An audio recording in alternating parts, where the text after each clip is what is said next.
sinabi mo na ikaw yung sumira ng gown. Eh si Darlene naman talaga yun eh. Naawa kasi ako kay Darlene eh. Naawa ka sa kanya, pero sa sarili mo, hindi ka naaawa. Anong klase naman yun? May kasalanan din naman ako sa kanya eh. Naglaro din naman tayo sa butik, di ba? Pero, biyaya din naman tayo ni Darlene. Siya din naman ang unang nagyaya sa ating maglaro dun eh. Yaan mo na nga, hindi naman masyado palo sa akin eh. Pagmadami. Kahit ba? Janica, Marilyn! Oh. Wait lang! May bago akong laruan, bigay ni Daddy. Tara, laruin natin! Ayaw nga namin. Baka mamaya, pag nasira na naman yan, kami ang pagbintangan mo. Janica, ano ka ba? Huwag mo na nga awarin si Darlene. Mali naman kasi yung ginawa niya. Oh. Pumasok ka na nga sa malaking bahay nyo. Ayaw na namin makapaglaro sa'yo. Tara na nga.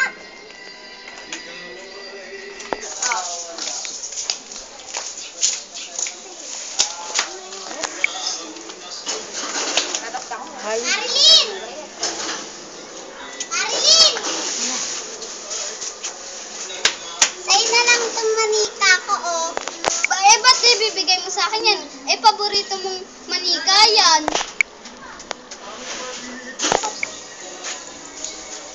Para may manika ka rin.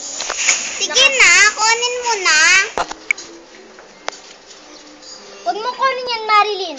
Baka sabihin ng lolo niya, ninakaw mo pa yan. Hanggang ngayon ba, galit ka pa rin sa akin? Mali kasi yung ginawa mo. Sorry na ah. Gusto niyo punta ko si Lola, aaminin ko yung totoo. Wag na, hindi mo na kailangan gawin yun. Hindi ka nagalit sa akin, ba't di na tayo? Hindi naman ako galit sa'yo eh. Salamat ah. Sus! Magkano? Nakipagbati ka pa dyan? Gusto mo lang kasi makuha yung manika ni Darlene. Hindi ah! Huwag ka na rin magalit sa akin, Janica. Oh. Please na tayo, please. Kung makipagbati ka na nga, kunwari ka pa dyan. Alam ko naman, namimiss mo lang makipaglaro kay Darlene. Hindi naman masyado, medyo lang.